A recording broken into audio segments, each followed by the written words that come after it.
Hi, everyone. Good afternoon, and welcome to this Community Activation Dialogue series by the Boost community. It's our pleasure and privilege as a team to welcome you to this particular session. And we're very thankful that you were able to make time out of your schedule to participate in these discussions with us. We're a team, it's called Ubuntu, and the meaning of Ubuntu is I am because we are. And it's very apt with regards to the COVID-19 vaccination because until all of us are protected, no one is protected.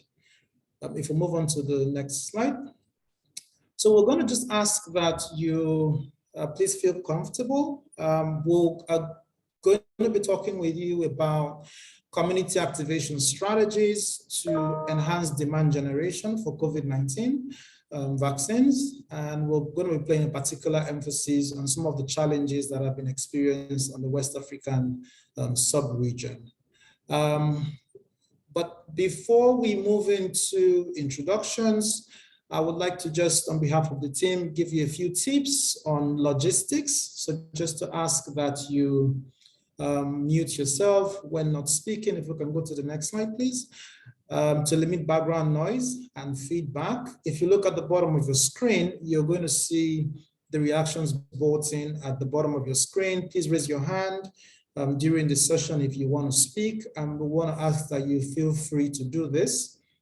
You can also engage in dialogue with your peers and facilitators through the chat button at the bottom of your screen. We hope that we can have a very participatory discussion, and we'll be very happy to get some feedback from you. So as we move into the, I also want to acknowledge in the next slide, that some of the materials in this presentation were originally adapted from the work of Marshall Gans from the Harvard University, which has been modified by the Leading Change Network and the New Organizing Institute with the help of many dedicated partners. People Power Health has further adapted these materials for the Boost community. So we're just going to take a few minutes to ask that you kindly introduce yourself using the chat button. We'd like to know where you're coming from. Just feel free to let us know your name, your country, and that will be very helpful to us. But from us, on the next slide, we'll have the list of team members. So we have Wendy Abe, who is here. We have Rahab, Charles Amaza, we have myself, and we have two other colleagues, Molat and Pallavi. So we're a team from different countries. So we have from Ghana, from Pakistan, from Ethiopia, and from Nigeria as well. And as I mentioned, please kindly in the chat box, share the countries that you're participating from and where you're joining this discussion from. So in diving in, we would just go into the meat of the matter by looking at the outline in the next slide. So we're going to have a brief introduction on, like I mentioned, the COVID-19 vaccination, what it's about. We're going to be talking a bit on community activation and the principles of community activation. We would hear from some of our colleagues storytelling as a pathway towards community activation. And as we move further, we would want to engage with you on some of the discussions, looking at what your country perspectives are and what your perspective as a health worker, stakeholder, technical partner or lead for immunization or wherever it is that you're working from. So in moving to the discussions itself, I would like to show you the first chart in the next slide. We're very familiar with the COVID-19 vaccination, with the COVID-19 pandemic, and we know that as at present, it has resulted in over 12.2 million cumulative cases, 255,000 deaths with 11.3 million recoveries on the African continent. And these numbers are very significant, particularly when you realize that some of these persons are not just statistics, but they are people who are close to us, friends, families, community members, and a wide swath of people that we know or may not know that may have been affected, by the pandemic. The good news is there has been concerted efforts by African countries, bilateral partners, and donors to reduce the COVID-19 hospitalizations and deaths. I'm sure in your country where you're participating from, you would find evidence of government efforts, ministries of health, partners, and donors working together to ensure that priorities are being placed on protecting, the population of the community and the countries that you're from. One of the key strategies is the COVID-19 vaccination. So in the next slide, we will see where, all 17 countries have basically introduced COVID-19 vaccines with support from donors and bilateral partners. So the chart on the left shows the countries that have basically completed primary series for COVID-19 vaccination in West Africa. You would see that when you look at the West African map, there's a lot of red. And so far, only 2 countries are on green. We have Cabo Verde, which is the one on the left, and we have Liberia, that are on green. The rest you see yellows and then reds. But when you look at the chart on the right, it tells a different story. The first one, which is the light blue one, shows the amount of vaccines that have been received in West Africa. So till date, we have 270 million vaccines that have been received in West Africa. When you look at the doses administered, we find 143 million vaccines that have been administered. This is just about 50% of it. So what we're seeing is a demand issue. There is a need to optimize demand and ensure vulnerable populations are protected. And one of the questions that is being posed by many countries is the how. How do we drive demand generation? This, one key emphasis here is we're dealing with a pandemic that is very different from what we have experienced in other climes or situations before. And there's a need for new strategies, new ways of thinking, new innovative approaches, which is one of the crux of the discussions that we're going to be having today. But we'd like to look at where it all begins from. And in the next slide, you'll see a picture of a community woman.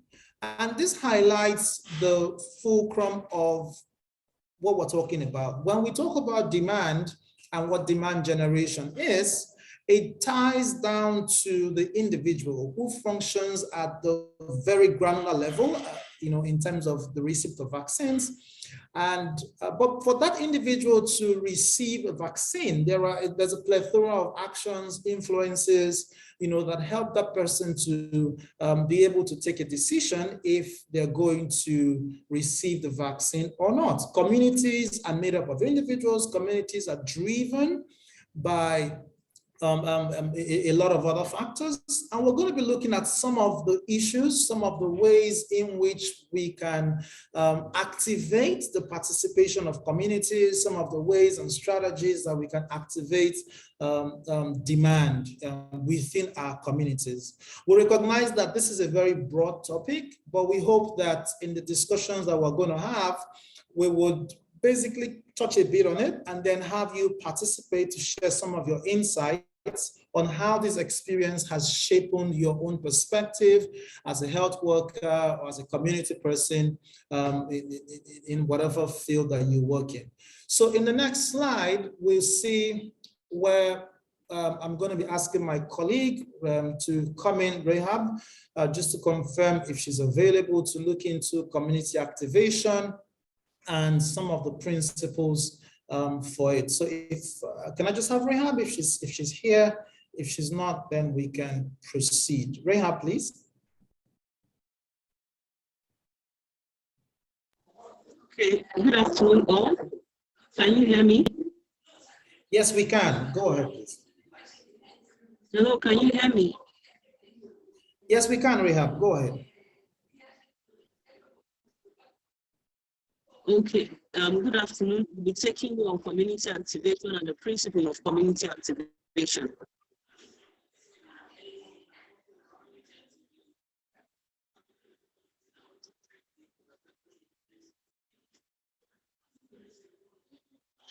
Community activation is a type of community engagement building and management that is based on a community-centered approach.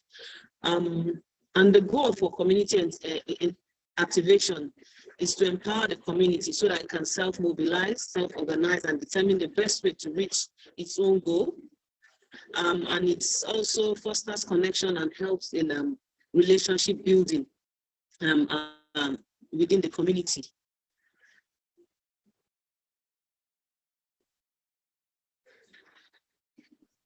Next slide, please.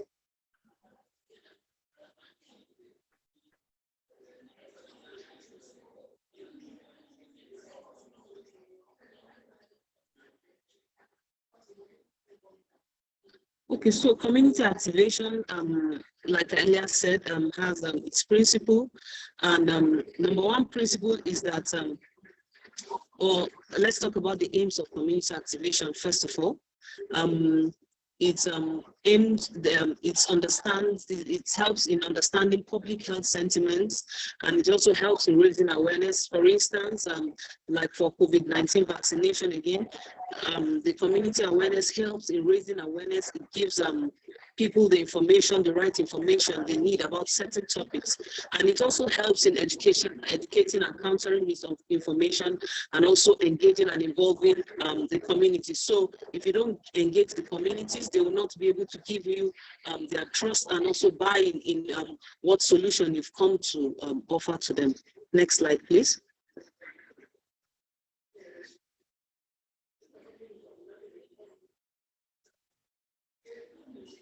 Next slide, please.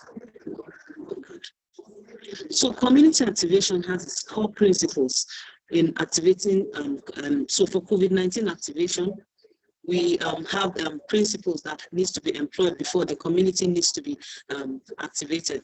So number one, those wishing to engage the community, we need to be able to communicate to that community and to give them reasons why their participation is worthwhile. And we should also understand that for engagement to occur, we need to establish the relationships, we need to build trust, and we should also need to work with the people they trust in the communities, like their leaders, and also seek their commitments, and because they have youth leaders and some other leaders in the community, so we really need to get their buy-in before we engage them, really. Next slide, please. Okay, so secondly, in activating communities for COVID-19 vaccination, we should also know that for any community engagement to succeed, we need to partner with the community. It is very necessary and crucial, and to create change and also to improve the health in terms of if we're offering health solutions in that community. So all aspects of community activation must be recognized and respected, and respected as well. We need to respect their culture, their diversity, and so on and so forth. Next slide, please. So for engagement to succeed or to occur, so one thing we need to note again, communities can only be sustained by identifying and mobilizing community assets and strengths, and also by developing the community's capacity and resources to make decisions and act. So what it means is that we need to be able to give in for us to be able to get our outcome as well. So it's not enough for us to tell them, okay, this is what we want them to do. We also need to offer them something in order to get from them as well. So it's a give and take, like kind of transaction. Next slide, please.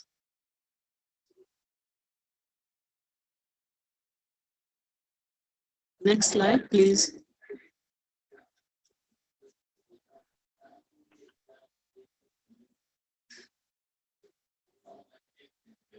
Next slide, please.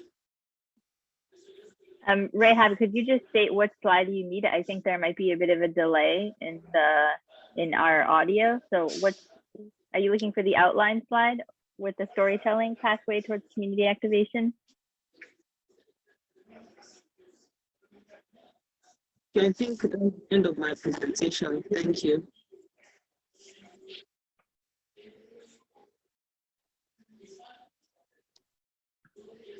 Thank you very much, Rahab. So we'd like to call Wendy to talk about storytelling as a pathway towards community activation. And just to again highlight that if you have comments, just put them on the comment section.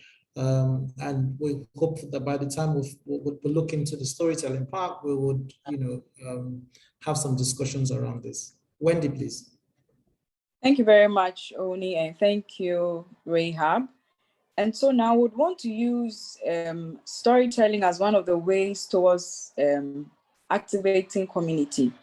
As earlier mentioned by Oni, sometimes most of the statistics we see, especially in regards to COVID-19 vaccination and even those that are infected, it is about people's lives, and it's about the stories around their lives or about their lives that influence the choices and decisions they make to get vaccinated. And so how do we use storytelling as a pathway towards activating communities' involvement, especially having a positive outlook to accepting the vaccines, and then having a drive to uptake it and encourage others to do that? Next slide, please.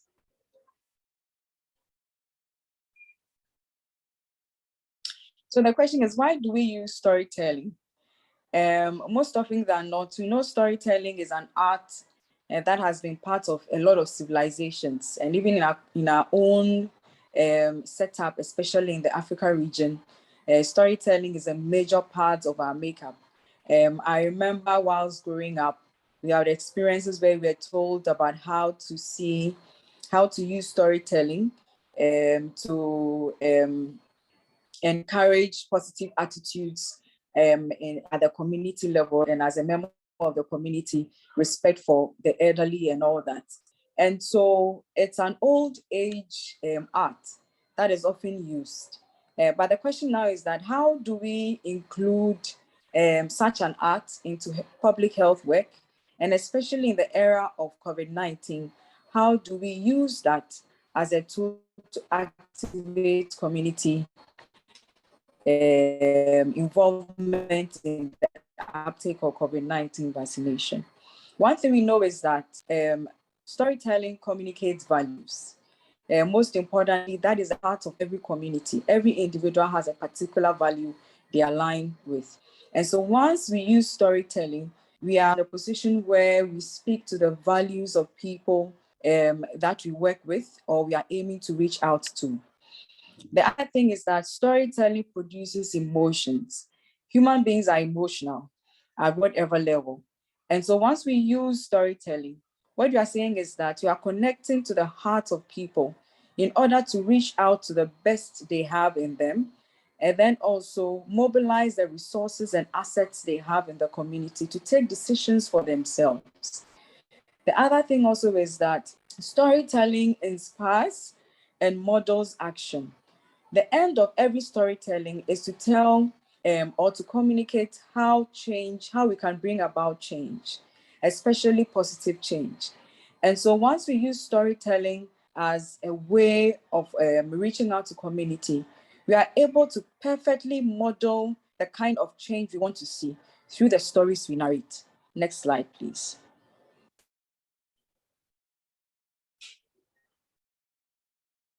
There are basically three dimensions of storytelling. There's a story of self, there's a story of us, and then there's a story of now. The story of self mainly looks at how we utilize our personal experiences and moments while growing up, and use that as a means to call attention to bring decisions to bear on the kind of leadership action we want communities to take. Most often than not, we work in communities that we sometimes don't feel so close to, especially those of us who are working in the urban areas. We are posted to communities that have challenges accepting COVID-19 information and COVID-19 vaccination.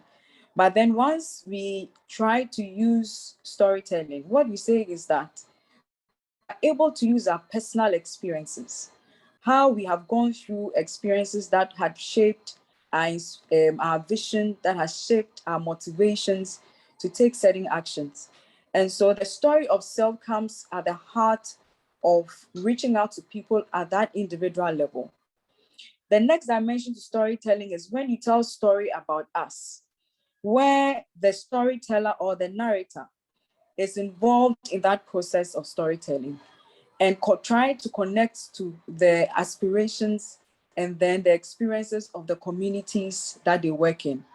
And so, for example, in this group, as members of Ubuntu, we have a story to tell, not just what inspired us to take up the Boost Fellowship course, but then now we have a story to tell as a team working together to drive demand for COVID-19 vaccination. And basically using the Boost platform as an avenue to mobilize other stakeholders in this field to also support in their various capacities to generate demand for COVID-19 vaccination. And so when you use a story of us, it is able to connect to other people on that level, where the narrator, him or herself, is involved in that experience and is also able to connect to other community members having that same experience. The story of now focuses on why it is important to act now. And so while we tell stories and narrate our experiences and tries to connect to the community, what we're doing is that we want actions to be taken. How do we take that action? How do we involve others to be leaders in their own spheres and then take steps where they are able to make the important step, take the important decision they need to take in order to see change? So for us, when we use storytelling, what we are trying to communicate is that it is about modeling the kind of change you want people to see and asking them to act now. Next slide, please. We'll take a short video as an experience of Rahab, our colleague, and her story on COVID-19 vaccination. Most importantly, her experience as a survivor of COVID-19. Can we have the video play, please? Yes, I'm just queuing it up. It will just be one moment. And Wendy, if you could, your video is the only video I can see. If you could give me a thumbs up if the audio sounds okay once I hit play, that would be great. All right. My name is Rahab Amaza.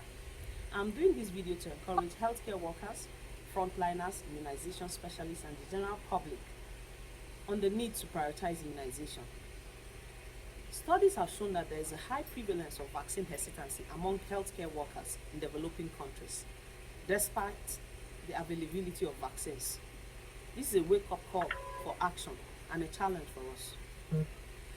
I want to share my story on an experience I had during the COVID-19 pandemic in my home country, Nigeria.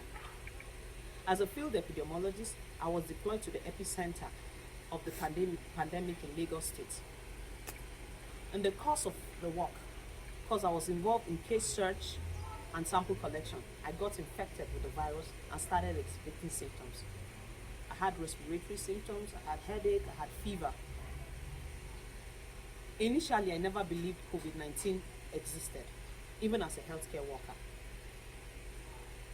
I always thought COVID-19 was a hoax, just like most people believed then. As at that time, there was no vaccine for COVID-19.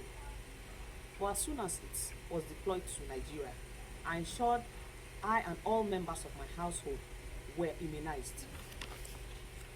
I'm sharing this video to encourage us to take our immunizations seriously and meet up with our schedules, not just for COVID-19, but for other vaccine preventable diseases. especially because as healthcare workers, we directly relate with patients and the population at risk. And this predisposes us to being infected with the disease. We should also serve as ambassadors and advocates of immunization in our communities and also to our families. Thank you very much.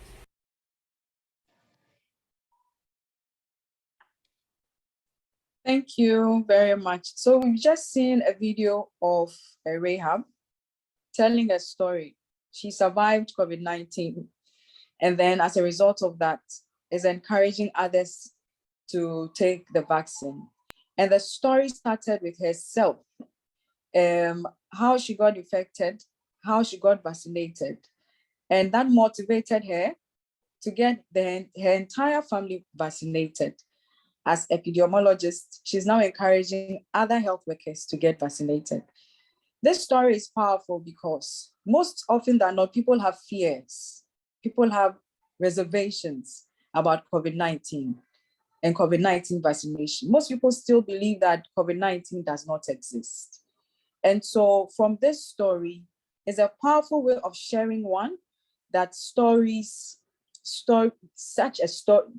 an experience exists. COVID-19 exists, and there is COVID-19 vaccination as a preventive measure to addressing it. And so if people have fears about COVID-19 vaccination, Rahab is still alive. Some people even think that when you take COVID-19 vaccination, then you are at risk of getting other serious adverse events and all that. But this is an important story showing that this is not the case, that you can take the vaccine and get protected. And so this video is helping us, address people's challenges regarding the COVID-19 vaccination, really telling the story about Rahab to address issues of fear, misconceptions about the vaccine. And so these are the ways we're encouraging us as stakeholders in this field to use our personal stories and experiences to be able to connect to other persons who have reservations and communities who are hesitant to accept COVID-19 vaccination. Next slide, please.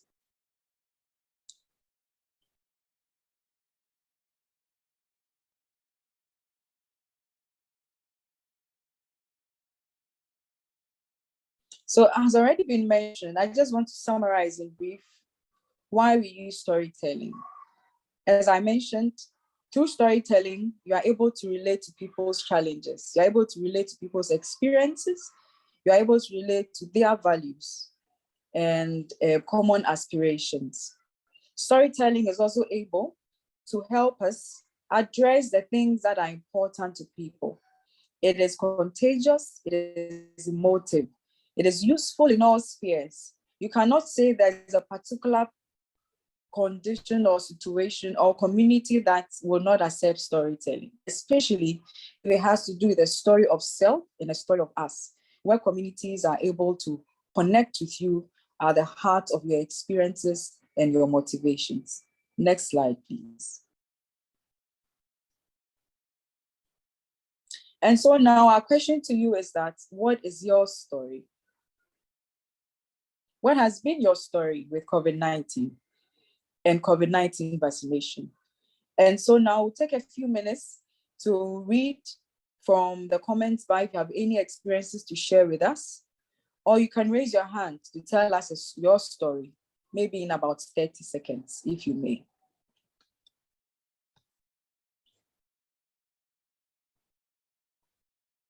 And so I can see from Martha is saying that till date, many health workers still don't believe on the existence of COVID-19, and this community needs more of that activation if we must improve on the vaccine uptake, especially in low, middle and income countries. Thank you very much, Martha. It is true that those at the front of immunization themselves are hesitant or a bit resistant. And storytelling, I believe, is one of the most important community activation strategies we can use.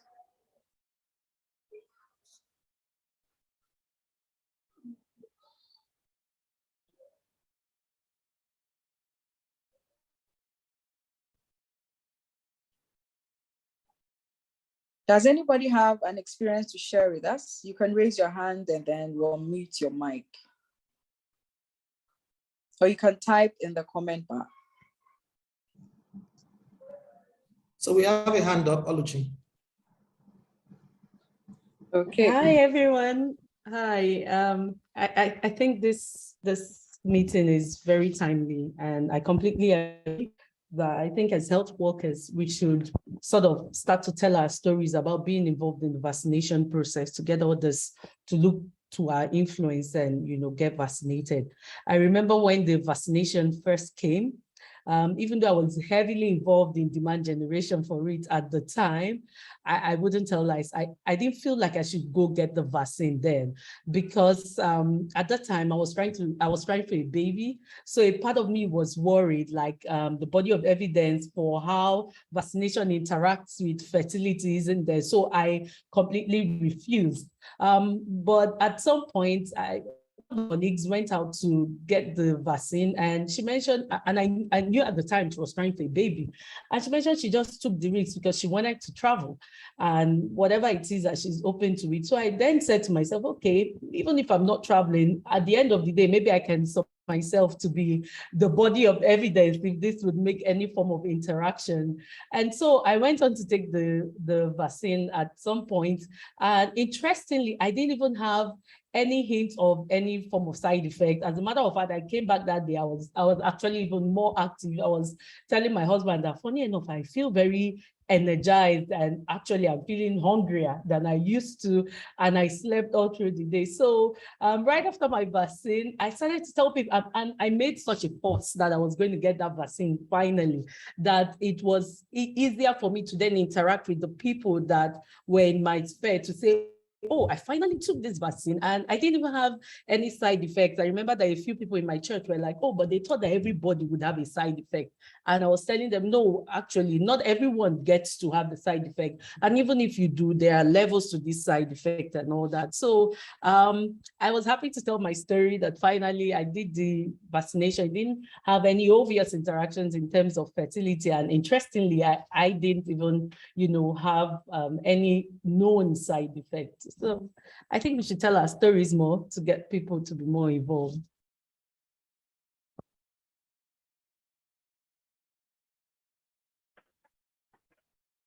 Wendy, I think you're on mute. Right, sorry about that. Yes, so I can see Edmond. Edmond has commented.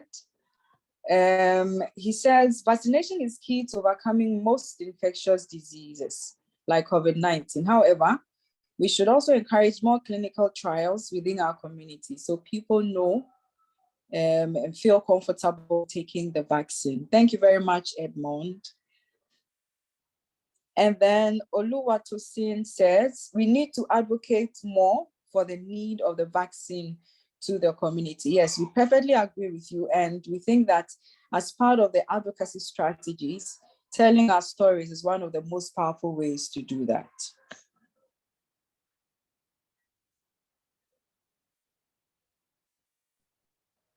Yes, yes.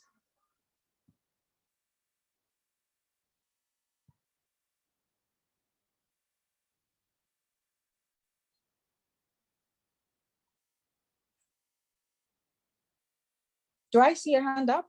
Please, you can go ahead. Okay, thank you very much.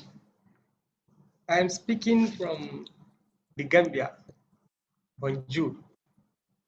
So my story goes like this.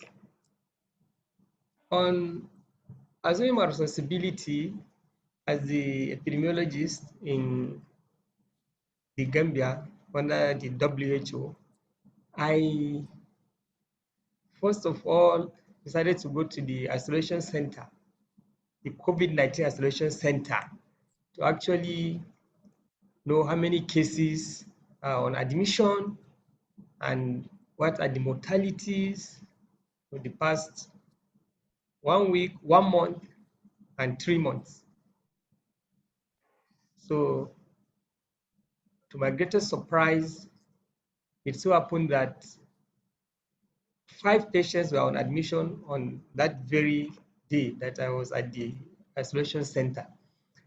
And the entire 5 patients' vaccination status happened to be non-vaccinated. They've never received any COVID-19 vaccine. And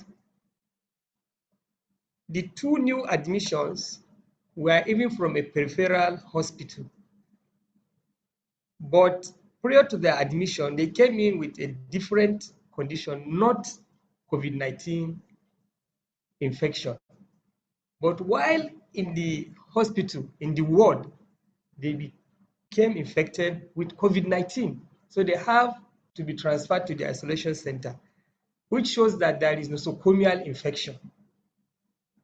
And we are in a community that, just where we are saying, most of the health workers are even scared of receiving their COVID-19 vaccine. We still have some that have received 0 vaccine. And we have many that have just received only 1. They are contemplating on receiving the 2nd dose. And many have not even received their booster doses in the town. So this story shows that as a health worker, it is incumbent, mandatory, and highly important for you to be vaccinated.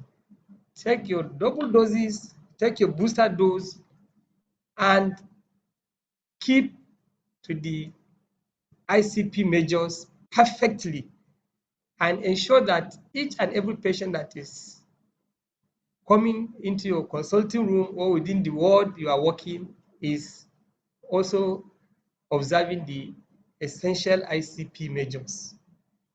So this is the end of my story, and thank you very much. Over. Thank you so much for sharing that. So I go back to the chat. Dr. Sikanda. Hi, Dr. Sikanda. Thank you very much for joining us. So you said, as part of this, apart from storytelling, we have to promote IPC, advocacy, communication, and social mobilization activities to activate the community. That's correct. COVID-19 is real. So this is from Arum Andrew. COVID-19 is real, as we all know, and I think there should be high level of advocacy to community and religious leaders requesting them to take the vaccine publicly to encourage their subjects. Thank you very much, Arum. Oluchi says there's also the part where we need to get more community leaders or normal community members who are influential within the socio-cultural dynamics of their communities to get to tell their vaccination stories. Them doing that has a way of inspiring or motivating their fellow community members to increase the confidence to go get vaccinated. Exactly. And so once people, what I have to say on that is once people are leaders, they are in a place of influence. And storytelling from leaders is a very powerful way to have, to get motivation from communities and to have them take action. I see a hand up. Can you please go ahead?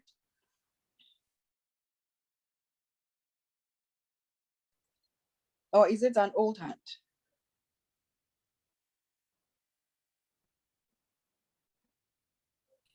I think it's an old hand. Okay, thank you for that.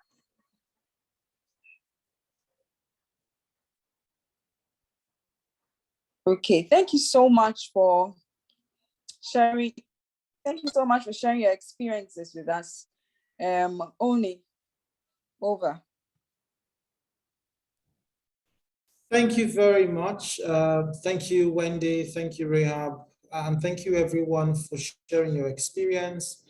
What is beautiful about this is there is no end to the stories, that we tell. And as we previously mentioned, communities are made up of individuals, and individuals are influenced by stories.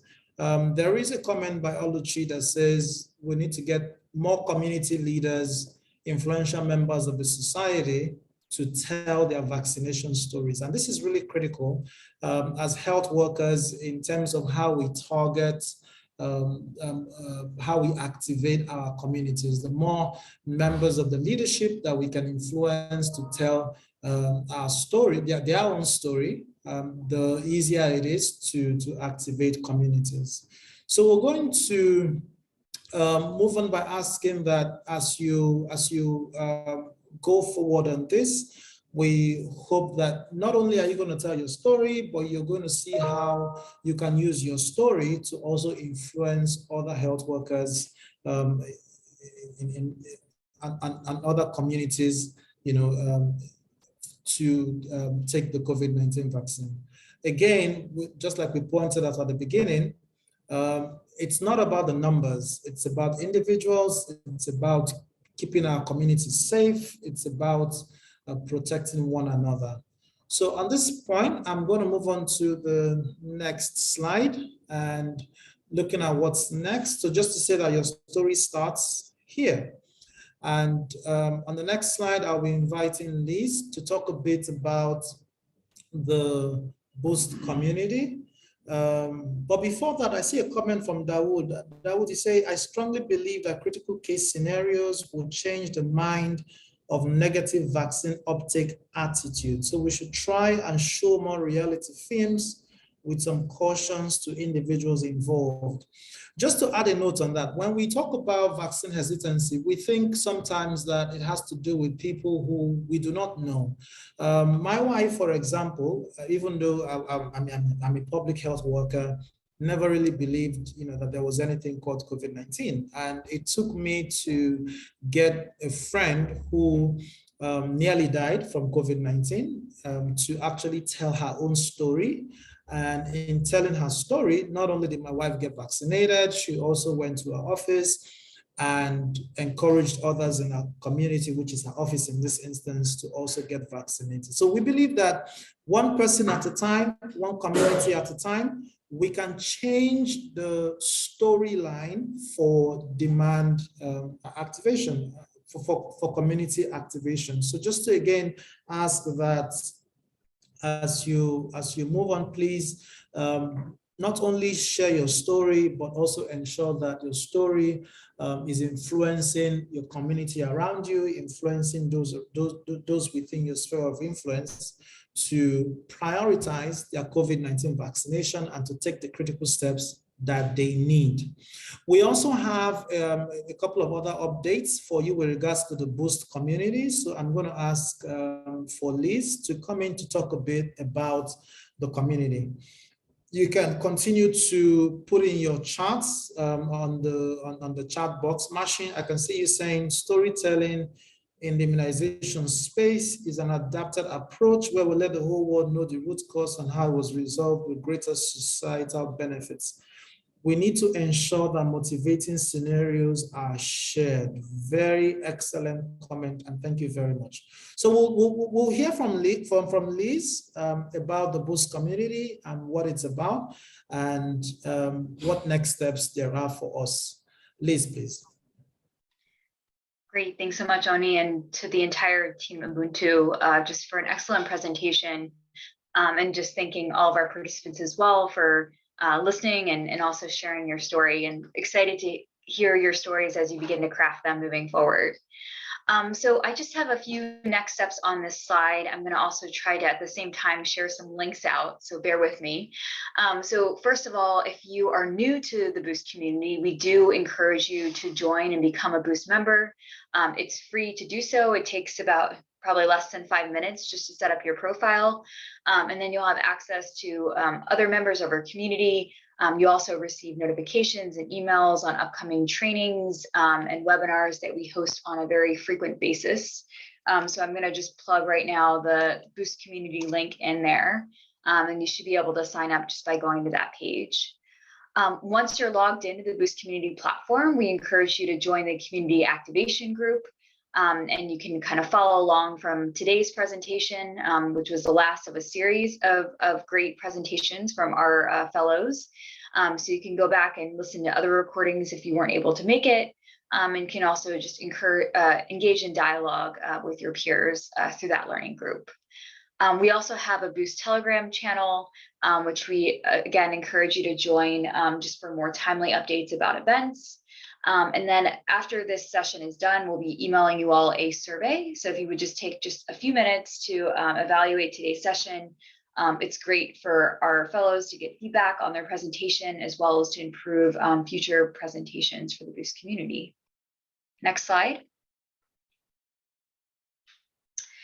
So on this slide, I just wanted to showcase kind of the path to becoming a Boost champion.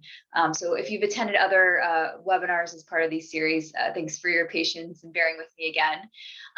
But just to show that we have some introductory level courses on storytelling for change. So as part of community activation, as you heard today, we also have a course on the Open WHO platform, which is called Discover Your Leadership Moment, which covers some of our adaptive leadership content. These are both self-paced courses that you can access. The Discover Your Leadership Moment is open at any time. And then for Storytelling for Change, we're midway through our current cohort, but we fortunately have another cohort coming up in September.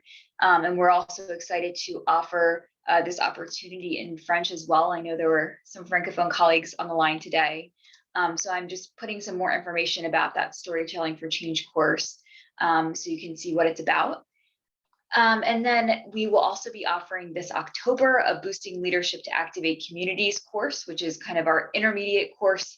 It actually combines our community activation content, adaptive leadership, and a really engaging live engagement series over the course of 6 weeks.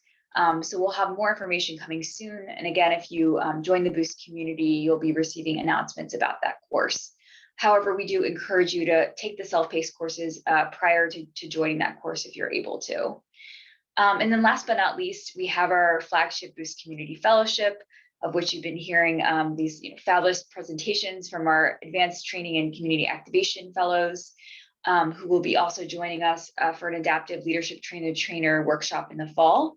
And again, this is a more advanced training in both community activation and adaptive leadership, really focusing on facilitation skills and leading some of these trainings within your own community.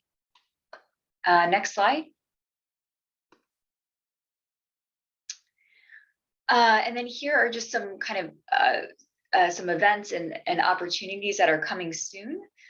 We have our behavioral science immunization network that is frequently hosting events. If you join the learning group, which I'm sharing right now in the chat, you should be able to get updates on when the next event is coming soon. And I believe that's coming up in September. We also have our COVID-19 listening and learning series.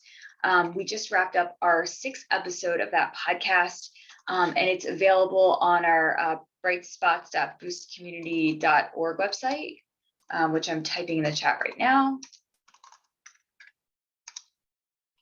And then I just mentioned the Storytelling for Change course, which I just put a link to. And then last but not least, next week, we have an event that's part of our Insights Dialogue series. It's on using social media to increase vaccine confidence. Again, putting the link in the chat. I do encourage you to attend that event. Again, that's part of our Insights Dialogue series, really looking at ways to use social media and other kind of newer forms of communication and increasing vaccine uptake. And that event has actually got rescheduled from July 23rd, and it's now on August 9th. So you can still attend that. Next slide. I think that's all I have from my perspective, but I wanted to hand it back over to Team Ubuntu if you had any other closing comments before we end the session today. Thank you very much, Liz. It's been really, really helpful to hear you and to share this with us. So just to mention to everyone that the resources are going to be shared online. So just look out for your emails, and we'll be sharing this discussions with you, as well as some of the resources that Liz has been posting on the chat box. Again, just to once again, on behalf of the team, appreciate every single member of the Boost community, and just to thank you for such a supportive learning environment and discussions. I want to give an opportunity for my team members to also speak a bit. Maybe Wendy, you want to say a few words, then Rahab. Thank you very much, Oni. So I want to say thank you to the entire team from People Power. PPH, we are thankful for your support. We thank you for the Boost team also for standing in. We are grateful. And to my team members, Oni, Rahab, Pallavi, and we are so grateful for your support. We thank you. It was a very unique team we had the opportunity to work with. And from our side, it's great knowing all of you. And we hope to keep the connection going. Thank you, our audience, for joining us today. Without you, we wouldn't have had this session. We are grateful for your time. Thank you so much. Thank you, Wendy. Rahab.